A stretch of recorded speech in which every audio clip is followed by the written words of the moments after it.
Pak Heru adalah guru matematika di sebuah SMA negeri favorit. Ia dikenal pintar, sabar, dan rapi, meski sikapnya terkadang terlalu dekat dengan murid perempuan. Ia telah menikah dengan Bu Ratna, seorang wanita mandiri dan baik hati. Mereka dikaruniai seorang anak laki-laki yang kini duduk di bangku SD. Di balik kehidupan tenang itu, Pak Heru mulai menunjukkan perhatian berlebih pada salah satu siswanya, Nisa.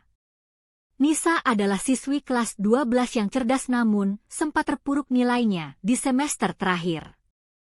Pak Heru menawarkan bimbingan belajar privat di luar jam sekolah. Nisa awalnya ragu, tapi karena takut gagal ujian, ia setuju. Dalam pertemuan-pertemuan itu, Pak Heru mulai bersikap lebih akrab. Ia sering memuji Nisa, membelikannya makanan, bahkan kadang mengantar pulang.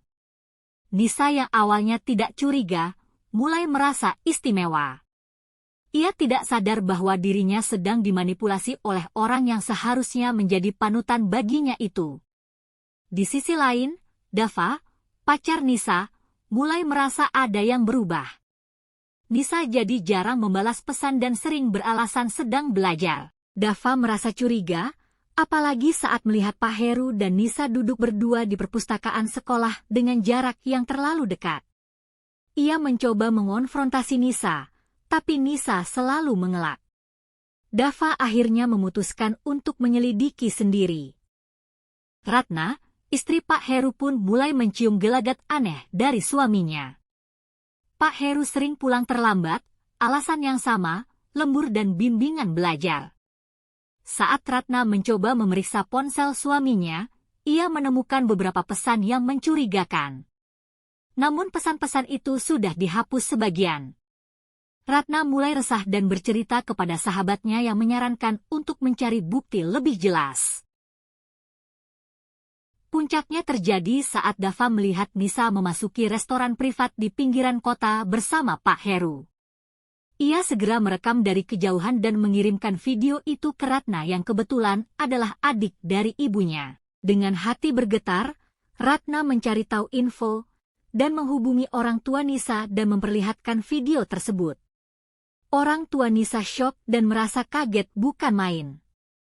Mereka akhirnya sepakat untuk mendatangi restoran tersebut saat itu juga. Di restoran privat itu, Pak Heru dan Nisa duduk berhadapan, makan malam sambil tertawa. Nisa terlihat lebih santai, mengenakan pakaian kasual, tidak seperti biasanya. Pak Heru bahkan menggenggam tangan Nisa sesekali. Mereka tak tahu kalau bencana sedang mengintai. Setelah hidangan penutup datang, di saat itu juga Pak Heru mencium pipi Nisa, tapi tiba-tiba pintu restoran terbuka lebar. Ratna, Dava, dan orang tua Nisa berdiri di sana dengan wajah penuh emosi. Semua terdiam. Nisa menjatuhkan sendoknya, wajahnya pucat seketika. Pak Heru berdiri terburu-buru dan mencoba memberi penjelasan, tapi tidak ada yang mau mendengarkan. Ibu Nisa menangis histeris, sedangkan ayahnya berteriak kepada Pak Heru. "Kau pengkhianat! Guru macam apa kau ini?" Dava memalingkan wajah dengan mata berkaca-kaca. Ratna hanya berdiri diam, melihat semuanya. Manajer restoran mencoba menenangkan keadaan, tapi suasana sudah terlalu panas. Nisa menangis dan memohon agar semuanya tidak dilaporkan. Orang tuanya menyeretnya keluar restoran. Dava pun pergi tanpa berkata sepatah kata pun. Pak Heru hanya terduduk di kursinya, menutupi wajah dengan tangan, menyadari semuanya telah runtuh. Malam itu menjadi akhir dari segalanya. Keesokan harinya, Nisa dipindahkan ke sekolah lain secara diam-diam. Tidak ada teman yang tahu alasan pastinya, hanya kabar samar bahwa dia ikut keluarganya pindah rumah. Dava menghapus semua kontak dengan Nisa dan fokus menghadapi ujian kelulusan. Ratna menggugat cerai Pak Heru secara resmi. Namun, mereka sepakat menyelesaikan masalah ini secara kekeluargaan demi menjaga nama baik semua pihak, dan menjaga perasaan anak mereka. Pak Heru tetap mengajar, karena sekolah tidak pernah tahu skandal itu. Tapi hidupnya tidak lagi sama. Ia sering tampak murung dan menjauh dari pergaulan guru lain. Ia hanya takut rahasia besarnya terbongkar. Sejak perceraian, Pak Heru mulai menjalani hidup bebas. Ia keluar malam, bergaul dengan banyak perempuan, dan mengabaikan kesehatannya. Tak lama kemudian, ia dinyatakan positif HIV. Ia syok, tapi tidak tahu harus bercerita kepada siapa. Ia berhenti mengajar dan menghilang dari lingkungan sekolah. Tak ada yang tahu kemana ia pergi. Ratna membesarkan anaknya sendirian. Ia tidak pernah membuka aib mantan suaminya kepada siapapun. Ia hidup sederhana tapi damai. Suatu hari ia menerima surat dari mentan mertuanya, yaitu orang tua Pak Heru. Memberitahu bahwa Pak Heru telah meninggal dunia. Di dalam surat itu, tertulis bahwa Pak Heru ingin meminta maaf untuk semua luka yang ia tinggalkan. Berita itu membuat Ratna kaget dan syok. Apa penyebabnya? Ratna pun memilih berkunjung ke rumah mantan mertuanya dengan mengajak anak semata wayangnya.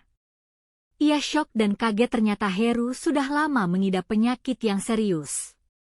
Ia kira, selama ini Heru hidup dengan baik, bahkan sudah menemukan penggantinya.